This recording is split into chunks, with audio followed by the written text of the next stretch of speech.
سەبارەت بە گفتوگۆکردن لەبارەی پەرەپێدانی توانای کارسازی کە چۆن دەکرێتە بەشێک لە پرۆگرامی خوێندن وردەکارەکانی بە چ شێوەیەکە واکەی دەچێتە بواری جێبەجێکردنەوە لەگەڵ کۆچەر ئازاد بەڕێوەبەری سەنتەرەکانی پەرەپێدان گفتوگۆی زیاترەکەین. بەخێرهاتی خات و کۆچەر، سپاس بۆ ئامادەبوونتان. پێش هەموو شتە با بزانین بۆچی گرنگە توانای کارسازی ببێتە بەشێک لە پرۆگرامەکانی خوێندن. بەڵێ زۆر سپاس بۆ میوانداریکردنم. من ناوم کۆچەر ئازادە، بەڕێوەبەری سەنتەرەکانی پەرەپێدانی کارم لە دیوانی وەزارەتی خوێندنی باڵا و توێژینەوەی زانستی. پێش ئەوەی وەڵامی ئەو پرسیارە بەڕێز بدەمەوە، پێم خۆشە پێناسەیەک بۆ کارسازی و کارساز بکەم. کارسازی بریتە لە دروستکردن یاخود دانانی بزنسێک یان چەند بزنسێک کە ئامانج لێی بەدەستهێنانی سەرچاوەیەکی داراییە، دارایی سربەخۆی خۆتە و کارساز ئەو کەسەیە کە بزنسێک دادەنێت، ئەو چالاکی کارسازی دەکات. بۆ هۆکاری ئەوەی کە گرنگە ئەو پرۆگرامانە پرۆگرامی پەرەپێدانی توانای کارسازی بخرێتە ناو پرۆگرامەکانی خوێندن. هەروەکو ئاشکرایە ئەمە لە 2014 کوردستان، هەرێمی کوردستان بەگشتی کەوتۆتە ناو قەیرانێکی ئابووری و سیاسیەوە کە دامەزراندن نییە و هەر من دائما ئەوە دەڵێم ئەگەر حتا هەموو ئەوانەش باش ببنەوە حکوومەت توانای دامەز لە هیچ شوێنێکی دنیا حکوومەت ناتوانێت ئەو ژمارە زۆرەی دەرچواندا بمەزرێنە کە لێرە ساڵانە زیاتر لە 40,000 دەرچوومان هەیە لە هیچ دنیا ئەو هەموو ژمارە زۆری دەرچوان دانامەزرێن لە دام و دەستگا حکوومیەکان. لەبەرەوە ئێمە لە وەزارەتی خوێندنی باڵا هەروەکەوەی کە مشنی حکوومەتی هەرێمی کوردستان و وەزارەتی خوێندنی باڵایە، ئێمە دوو ئەرکی سەرەکیمان لە پێشە و دوو هۆکار هەیە کە ئەم پرۆگرامانە داخلی خوێندن بکەین. ئەوانش ئەوەیە کە یەکەم گەنجەکانمان ئاراستە بکەین بەرەو کارکردن لە کەرتی تایبەت، دوو بیرۆکەی کارسازی بخەینە ناو بیری گەنجەکانمانەوە. بۆ ئەومە بەسەر وەزارەتی خوێندنی باڵا لە 2015 سەنتەرەکانی پەرەپێدانی کاری دروست کردووە. لە 2021ەوە لە ناو دیوانی وەزارەتی خوێندنی باڵا ئەو سەنتەرە کارا کراوەتەوە. ئێستا لە هەر هەموو زانکۆکانی کوردستان سەنتەرەکانی پەرەپێدانی کار هەن کە ئەرکی لە پێشینەوەی ئەو سەنتەرانە ئەوەیە یەکەم جار مەیلی دامەزراندن لە کەرتی حکومی بگۆڕن، دووەم هۆشیاری کارسازی بڵاو بکەنەوە، واتە هەڵبژاردەی جگە لە دامەزراندن لە حکوومەت هەڵبژاردەی تر بخەنە بەردەستی قوتابیان کە یەک لەوانە کارسازیە. باشە، کەواتە ئەبێت ڕاهێنانێک بکرێت بەو کەسانە. چ جۆرە ڕاهێنانێک هەیە یاخود هیچ خولێکی ڕاهێنان هەیە بۆ ئەو کەسانی کە دەیانەوێت کارساز بن و کار ئەنجام دەن و بزنسی خۆیان هەبێت؟ بەڵێ، ئێمە لە وەزارەتی خوێندنی باڵا لە بۆ ئەو مەبەستە خۆی ئەمە ڕاستە ئێستا پرۆژەکە نوێیە لە خوێندنی باڵا دەست پێکرا، بەڵام زۆر کۆنسپتێکی نوێش نییە. لە خوێندنی باڵا ئەگەر تەماشا بکەی لە هەندێک لە زانکۆکان ئۆڕێدی دەست بەو پرۆگرامەکراوە، پرۆگرامی کارسازی هەیە. بۆ من لە زانکۆی سەلاحەدین لە کۆلێژی بنیاد بەشی زمانی ئینگلیزی وەکو مۆدزەل کارسازی دەخوێندرێ.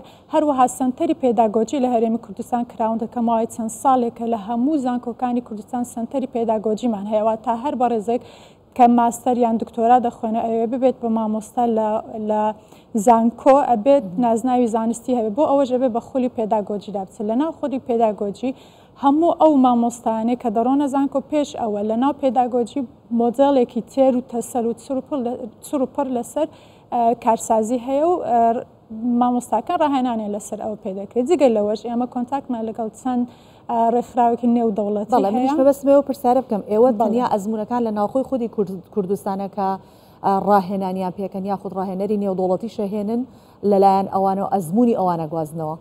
نەخێر، ئەمە تەنها پشمان بەناوخۆنە بەستێت چەند ڕێکخراوەکەن کە لە پێشینەن بۆ ئەم کارە وەکو ڕێکخراوی ئایرێکسی ئەمریکیمان هەیە کە هەر لە سەرەتای دامەزراندنی سەنتەرەکانی پەرەپێدانی کار و ئێستاش کارسازی کە لە چوارزانکەوە جارێ دەستی پێکردیە پاڵپشت بۆ ئەو مەبەستە بێ. لەوەش ئێمە لەگەڵ UNDP هەر بۆ ئەو ساڵ هەتا مانگی 6 پرۆژەیەکمان هەیە کە دوو تەوەری سەرەکی لە خۆی دەگرێت. یەکەمیان ڕاهێنانی ستافێکە، چونکە ئەمە هەمومان دەزانین بە تەنیا هەبوونی پرۆگرامێکی خوێندن بەس نییە، دەبێت کادیری شارەزات هەبێت و ڕاهێنانیان پێ بکرێت.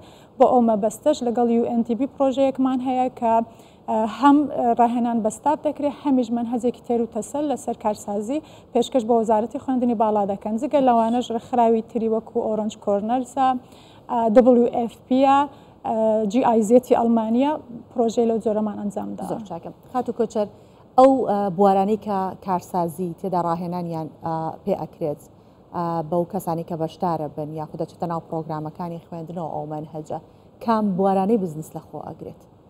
بەڵێ ئەمە پرسیارێکی جوانە و زۆر گشتگیریشە. ئەوەی ئێمە لە وەزارەتی خوێندنی باڵاوە دەتوانین بیکەین ئەوەیە کە هۆشیاری کارسازی بڵاو بکەینەوە، جۆرەکانی کارسازی بە قوتابیان ڕابگەینن بۆ نمونە ئەمن ئێستا کە یەکەم جار دەست بەکار بوومەوە بەڕێوەبەری سەنتەری پەرەپێدانی کار ڕاپرسیەکەم ئەنجامدا. لەو ڕاپرسەیەک لەو پرسیارانەی کە کردم نزیکی 9000 قوتابی لە زانکۆکانی کوردستان تێدا بەشدا بوون. پرسیارەکەم ئەو بوو کە ئایا دوای تەواوکردنی خوێندن ئامادەی کاری سەر بەخۆی خۆت هەبێ. خۆشبەختانە کە 155 بە بەڵێ جوابی دایتەوە 135 نازانم کەواتە نزیکی 190 ئێمە لە وەزارەتی خوێندنی باڵا دەتوانین کاریان لەسەر بکەین بیانکەینە بە کارساز و نەک بیانکەین بە کارساز بەڵکو دەتوانین توانە بە پەرەپێدانی کارسازیان بدەین چونکو کارساز چەند کارکتەریستێکی تێدا چەند کواڵیتیەکی تێدایە کە بێ لە خۆی ئەو کەسەدا هەبێ پرۆگرامی خوێندن ناتوانێت لەو کەسە دروستی بکە ئاتە کەسەکە خۆی ئەبێت چەند کواڵیتیەکی هەبێ یەکەم جار بۆ نمونە داهێنەر بێ ڤژنی هەبێ ئەدابتەبڵ بێ بتوانێت خۆی لەگەڵ بازاری کار بگونجێنێ بتوانێت بەڕێوەبردننی مەترسیەکان بکات لە هەر کاتێک کە بازاری کار تێکچوو ئەو جا ئێمە دەتوانین هەندێک کار لەسەر پەرەپێدانی توانەکانی بکەین. باسی بازاری کارت کرد دەبێت بزانم چەندێک کاریگەریە بێت لەسەر بازاری کار.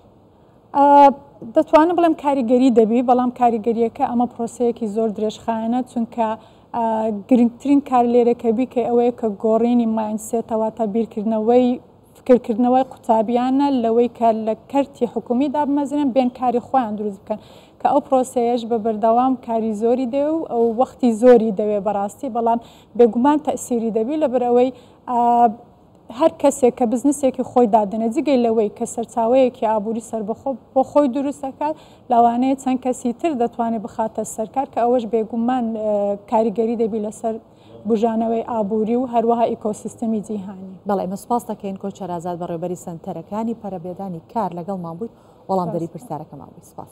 سپاس.